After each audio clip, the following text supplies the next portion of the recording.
as well, we have a barrier. Joining us now, Congressman Doug Collins, a Republican from Georgia, who is the ranking member on the House Judiciary Committee. Congressman, thank you for your time this morning. All right, so the same issues are on the table. The same debate is happening again. Another shutdown we face. What happens here? Is there wiggle room here to make a compromise? Well, there should be. I think what I'm surprised at, we're getting close to Groundhog Day. And I think for every Democrat who goes on any show and talks about this issue, they ought to ask why their border security policy should be found in the dictionary under hypocrisy. Most of them have voted for border wall money, not barriers, not security, wall money. President Obama actually built wall.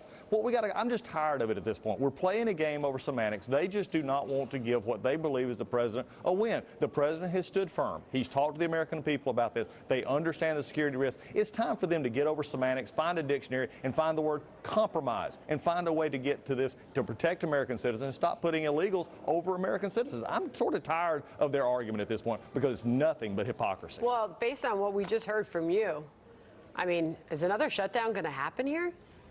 That's up to Ms. Pelosi. Ms. Pelosi is consistently, when the president has put stuff on the table, she's walked away from the table. She is not wanting to negotiate. She has put her chips on a 2020 election in which they want to defeat the president, and they've done so on the backs of the American government worker. They've done so on the backs of American citizens, as opposed to those caravans coming across and others who are trying to get in here illegally. I think this whole situation just really needs to come down to this. Are we for securing the border, in which Democrat presidents, also Democrat senators and Democrat members have done this? Sounds like the same debate we had before the last shutdown. Well, I think the president's made it very simple. He said, if you're not going to include barrier wall money, he said, let's go this to look forward to how we can secure our borders. He's willing to talk about other things.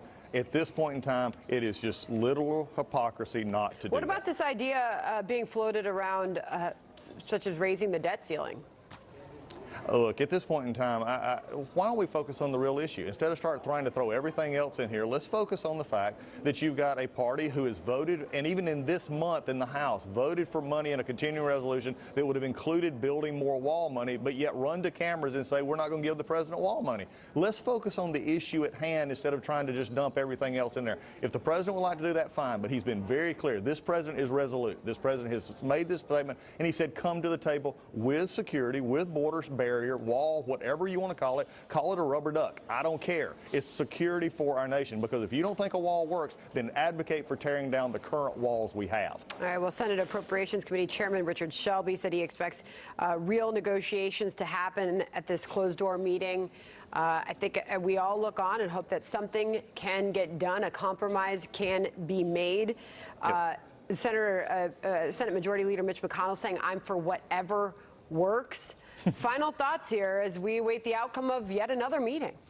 Look, Republicans do not want shutdown. We didn't want one from day one. We've said, here's what we can do. Here's how we can come to the table to find the solution. My hope is they get in that room. They discuss what's already on the table. It is very clear what we need to do, and we can find compromise. But let's quit arguing over semantics. This is not a dictionary lesson class in Congress. This is about how do you actually run the government. And right now, Democrats look under F for failure. Ouch. All right, Congressman Doug Collins, appreciate your time this morning. We'll see how